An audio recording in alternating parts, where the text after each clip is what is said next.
You know the moment. The light's on you. The silence is total. And the line you've spoken 100 times in rehearsal is just gone. It's not hiding. It's vanished. And in its place is a cold, shared terror, a sure feeling that you have failed, that your talent is a fraud, and that your own discipline has turned against you. But what if that moment isn't a betrayal? What if it's actually the strongest protection your body knows how to give? We are looking at why high performers forget lines. This isn't about finding a quick fix. It's about understanding. We validate this experience not as a failure of will, but as a biological circuit breaker, a forced shutdown of the performer to save the human. We start by understanding your nervous system's built-in fuse. To get the lapse, you first have to get the performer's state. It's a sustained condition of high alert. You're psychologically and physically on. This isn't just focus, it's a total mobilization, channeling huge energy into a single continuous output. In the framework of Asian body principles, this is a state of sustained yang, active, expansive, projective energy, without the necessary yin return. That's the restorative, receptive counter-movement that balances the system. When this output is constant, your body starts to read the unrelenting demand not as a creative challenge, but as a direct threat to the organism itself. The freeze that locks you up isn't, at its root, fear of the audience.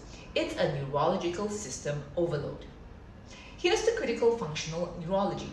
Your amygdala, the brain's stress and fear center, and your hippocampus, its core memory center, are physically neighbors. They're wired right next to each other. Under high sustained stress, an overactive amygdala can directly disrupt and, in acute cases, effectively shut down hippocampal function. This isn't a psychological lap of concentration, it's a biological event. The memory isn't inaccessible because you were negligent. Its retrieval pathway gets temporarily blocked by the alarm going off next door. Think of the memory lapse like a circuit breaker blowing.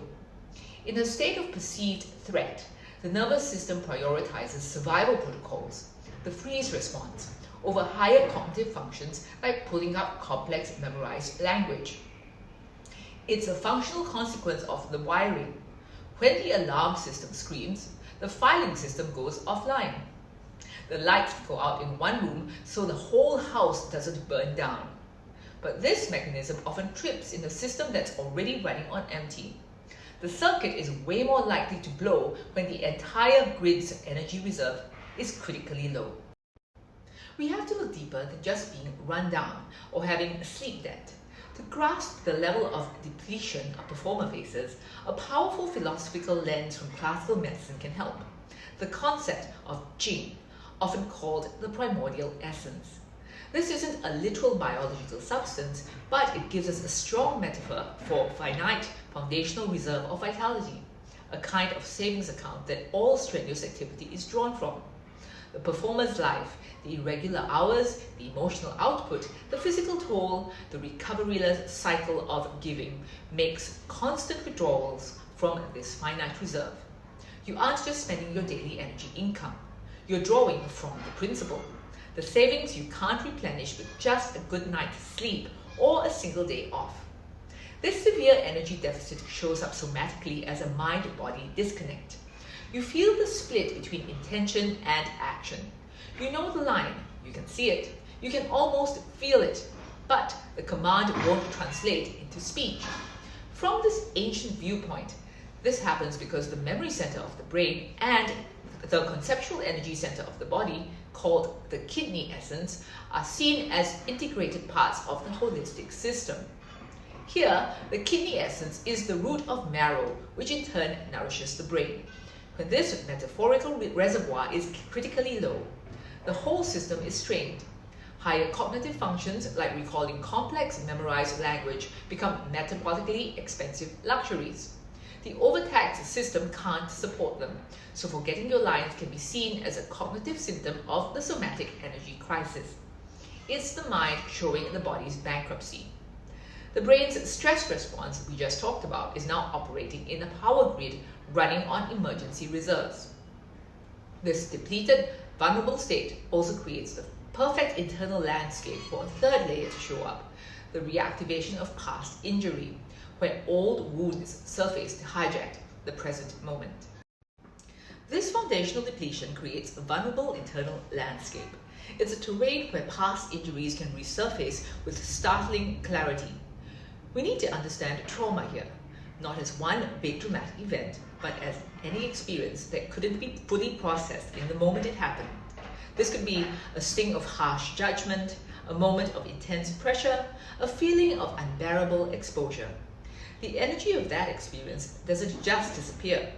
It gets stored somatically, held in your tissues and nervous system as a latent pattern, waiting. The high-stakes performance environment, with all its scrutiny and consequence, can act as a perfect mirror. It unconsciously reflects back those past moments into your system. A particular lyric, a specific tone in the music, a relational dynamic on stage, even the weight of silence from an audience, any of these can work as a covert key. It unlocks that stored energetic charge. What follows isn't a cognitive memory, it's a somatic flashback. Your body re-enters and relives a past state of distress, completely overriding your present system function. When stress takes over, the conscious mind, the performer who knows the lines, is overridden by dissociation, the brain's way of protecting itself. The psyche momentarily leaves the stressful scene. In this way, your memory lapse doesn't indicate a weakness of character, but rather your overstimulated and exhausted brain's way of saving itself. The system, already strained by overload and depletion, misidentifies the present challenge with a past threat and runs an old protocol: to freeze, to flee the scene of the perceived danger. The mind leaves the stage because it believes, on some deep level, that the stage has become unsafe. So we have these three layers converging: the immediate circuit overload, the chronic erosion of your life force, the latent trigger of a stored injury. They don't work in isolation. They are a triad, each one making the others worse, pushing towards a single breaking point. At that exact moment, the stress response disrupts memory. The depleted system has no fuel for the cognitive effort, and the old injury hijacks the narrative. What looks like from the outside as a simple mistake is, from the inside, a complex multi-system event. Forgetting in this high-stakes context is what happens when your nervous system's survival protocols override the performer's script. It is not a failure of memory. It is a functional consequence of your brain and body being pushed past a sustainable limit. Faced with an impossible demand that echoes a systemic threat through too much stress, severe depletion, or traumatic re-injury, your organism's older survival programming takes over. The task of performance is shut down so that the core operator, you, can be preserved. This reframe changes everything. It moves the experience from personal shame to somatic intelligence. The lapse is a signal. It's the most urgent message your system can send. It's a communication from the deepest part of your biology saying, the current cost is too high, the balance is lost. It is, in its raw and frightening form, evidence of a protective intelligence. So, when the silence descends and the line is gone, know this: your body and mind were not betraying you. They were trying, in the only way they knew how, to save you. Release the story of the flawed performer. That narrative was never true. You were simply doing your best to survive an impossible demand. It was never your fault.